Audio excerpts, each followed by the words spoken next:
Le Soleil qui émet sa plus grosse éjection de masse coronale. La proposition révolutionnaire de chercheurs pour découvrir de la vie sur d'autres exoplanètes. L'étude exceptionnelle de la météo d'une planète située à 800 années-lumière d'ici. Une théorie folle comme quoi le Soleil accueillerait des planètes à la base formées autour d'autres étoiles. Et enfin, la vraie couleur de Neptune et d'Uranus enfin révélée. Laissez-moi vous parler de l'actualité spatiale de la semaine. Bienvenue donc dans le tout nouveau format que je présente.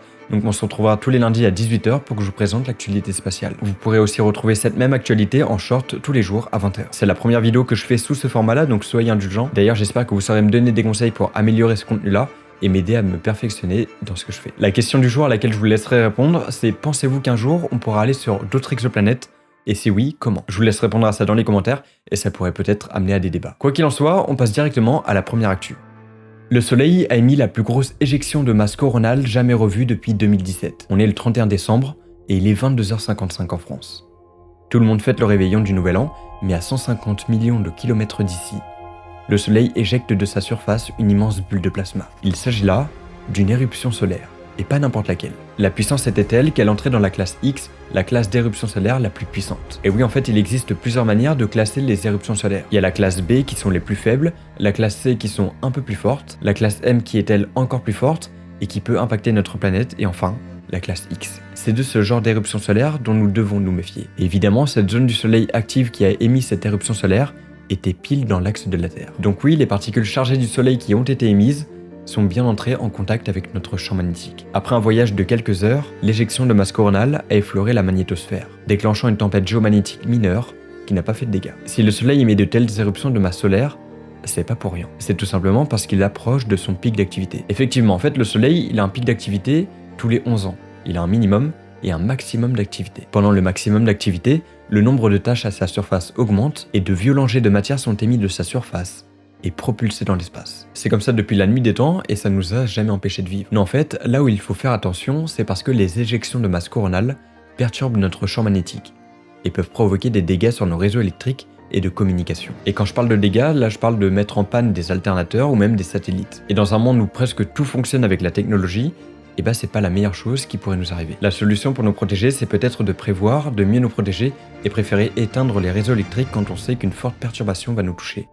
On a possiblement trouvé une méthode révolutionnaire pour savoir si une planète était habitable, ou mieux, si elle abrite la vie. C'est une équipe internationale de chercheurs qui a proposé l'idée. À l'heure actuelle, on a détecté près de 5500 exoplanètes et on a de cesse d'en découvrir de nouvelles. Pour savoir si une planète est potentiellement habitable, on se base principalement sur la température de son étoile et la distance entre la planète et son étoile. On cherche en fait à savoir si elle se trouve dans ce qu'on appelle la zone habitable de son étoile. Cette zone varie principalement selon la température de l'étoile. Si une planète se trouve dans cette zone, alors il y a des chances pour dire qu'il y a de l'eau liquide en surface. Et comme l'eau était à l'origine de la vie sur Terre, alors ça signifie qu'il y a possiblement de la vie là-bas. Sauf qu'à l'heure actuelle, on ne sait pas comment détecter de l'eau sous sa forme liquide sur des planètes aussi lointaines. On est en fait sûrement trop limité par notre technologie et surtout, on ne saurait pas comment faire. Le maximum qu'on puisse faire actuellement, c'est détecter des traces de vapeur d'eau dans l'atmosphère de ces exoplanètes-là. Mais ça ne signifie pas tout. Ça veut pas dire qu'il y a de l'eau liquide en surface. C'est pour ça que la proposition de ce groupe de chercheurs est très intéressante. Pour faire simple,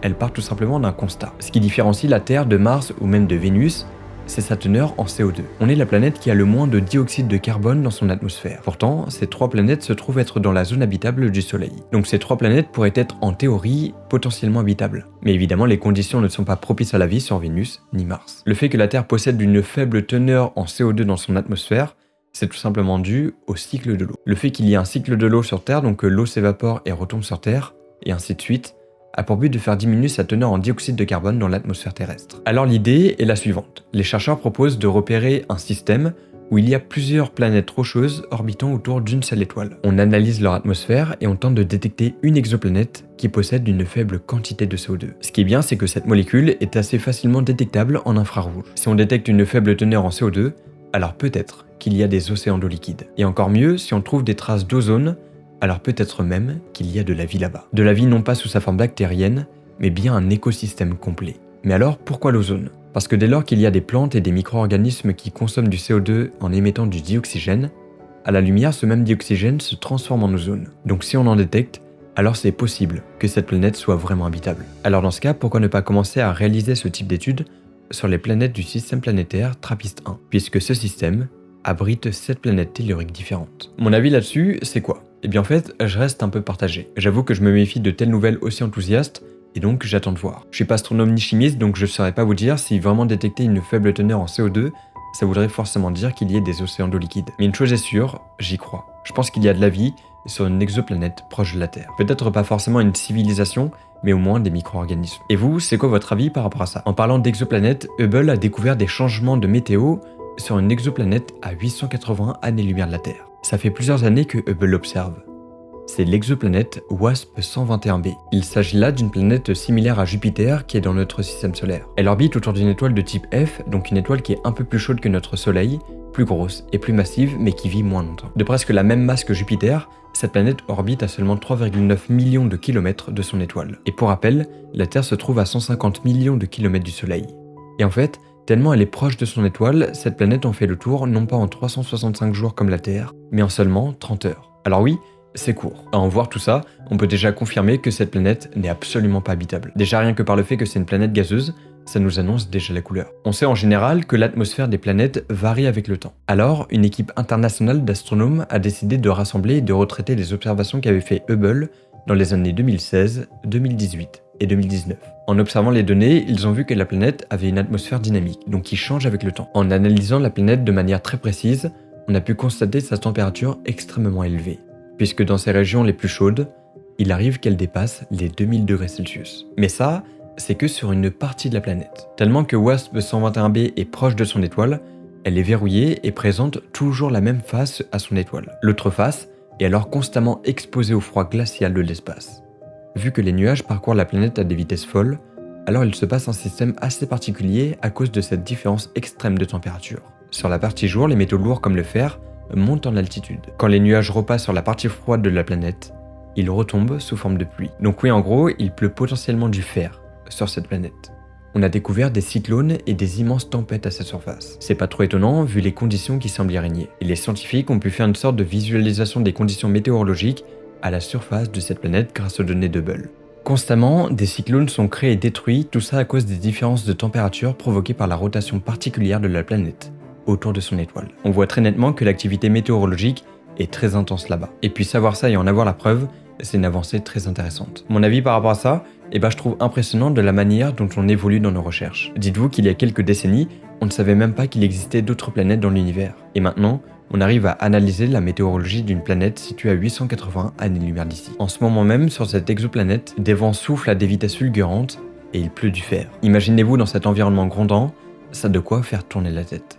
Mais revenons un petit peu dans notre système solaire. Et si notre système abritait une autre planète, qui serait née autour d'une autre étoile? C'est la question qu'un chercheur de l'université de Princeton s'est posée. Imaginez-vous un peu, quand une étoile naît dans notre galaxie ou dans notre univers en général, la matière qui orbite autour de cette étoile va parfois former des planètes. C'est ce qu'il se serait produit pour notre système solaire. C'est comme ça que la Terre est apparue. Au départ, il y a eu un immense disque de poussière et de roches autour du Soleil. Et ça a fini par former les planètes qu'on connaît aujourd'hui. Mais parfois, une fois que l'étoile et les planètes sont formées, il peut y avoir un événement inattendu. Ça peut être une étoile qui explose à proximité ou d'autres perturbations gravitationnelles qui vont faire que la planète va se retrouver éjectée de son système stellaire. Elle voyage alors seule dans l'espace. On appelle ce type de planète les planètes vagabondes. Ces planètes n'ont plus d'étoiles et elles naviguent toutes seules. Mais elles sont pas si simples à voir puisqu'elles ne reflètent même pas la lumière de leur étoile vu qu'elles n'ont pas d'étoiles. Mais on peut parfois en détecter et on en a recensé près de 500 grâce au télescope James Webb. C'est dans ces démarches que le professeur Amir Siraj s'est demandé si le Soleil n'avait pas pu capturer dans son orbite une de ces planètes vagabondes lorsqu'il était jeune. Si c'est le cas, ça voudra dire que dans notre système solaire, il existe d'autres planètes qui sont nées autour d'autres étoiles. Et surprise, c'est probable que ce soit le cas. Ayant fait plusieurs simulations et calculs, il en a déduit que une ou plusieurs planètes de masse inférieure à la Terre pourraient orbiter dans notre système solaire. Sauf qu'elles ne seraient pas à côté, elles se trouveraient à près de 210 000 millions de kilomètres du Soleil. Et en guise de comparaison, encore une fois, nous, on est à 150 millions de kilomètres du Soleil. Donc oui, je vous l'accorde, ces planètes sont très lointaines. C'est aussi pour cette raison que si elles existent, elles seraient très complexes à observer. Il faut noter que là, il ne s'agit pas de découvertes, là c'est vraiment des simulations qui ont été faites. Donc on ne se base sur rien. Et d'ailleurs, l'équipe de recherche a trouvé plusieurs planètes possibles. Et certaines se trouvent à 90 000 millions de kilomètres d'ici, et d'autres à 530 000 millions de kilomètres du Soleil. Mon avis, c'est quoi par rapport à ça? Eh bien, je trouve ça fascinant. Si jamais ces planètes existent, alors ça prouve encore une fois qu'on connaît trop peu de choses par rapport à notre univers. Ça prouve aussi à quel point on est petit. Qui se serait même douté qu'à 520 000 millions de kilomètres d'ici, une autre planète orbite autour de la même étoile que nous. Alors évidemment, faut pas trop s'avancer sur ce genre d'idée. On n'a absolument rien encore, et ça reste encore qu'une théorie. On sait désormais la couleur de ces planètes lointaines, Uranus et Neptune. Uranus se trouve à 2,3 milliards de kilomètres de la Terre environ, et Neptune, la dernière planète de notre système solaire, se trouve à 4,3 milliards de kilomètres d'ici, donc 2 milliards de kilomètres plus loin qu'Uranus. Le 26 janvier 1986, Voyager 2 survole Uranus et prend cette photo. 3 ans plus tard, le 25 août, c'est au tour de Neptune. La sonde passe à 4900 km de la planète et prend cette photo. Ces photos, qui sont à la base prises en noir et blanc, sont directement envoyées à la Terre. Et nous, sur Terre, on recolorise les photos et on obtient ces 2 magnifiques photos. Cette sonde voyage encore dans l'espace, seule, s'éloignant toujours plus de la Terre. Si vous voulez plus de détails sur elle, je vous laisse aller voir ma vidéo sur les sondes Voyager que j'ai sortie sur ma chaîne principale. Mais jusqu'ici, du coup, on pensait que ces planètes avaient vraiment ces couleurs-là. Mais c'est maintenant que tout change. Un professeur de l'université d'Oxford, nommé Patrick Irwin, a utilisé un spectrographe qui est un instrument permettant d'analyser un spectre de couleurs de Hubble et d'un observatoire au Chili. Il a pris des images, et sur les images, on voit bien que Neptune est beaucoup moins bleu et se rapproche de la couleur d'Uranus. Sur les photos de Voyager 2, la photo d'Uranus était bien plus fidèle à la réalité. Mais Neptune paraissait beaucoup plus foncée que ce qu'elle est réellement. Ça, c'est dû au fait que l'image a été recolorisée artificiellement de manière trop prononcée. Et au vu des instruments d'imagerie qu'on avait à l'époque, eh bien c'était pas non plus hyper précis. Maintenant, on sait désormais que ces 2 planètes ressemblent à ça. Alors retenez-le parce que maintenant, on n'a plus de doute. Pour voir plus de formats intéressants, rendez-vous sur ma chaîne principale. Il y aura une vidéo samedi à 11h. Et nous, on se retrouve ici lundi prochain à 18h pour un nouveau récap de l'actualité. C'était Zebrolos. Bye.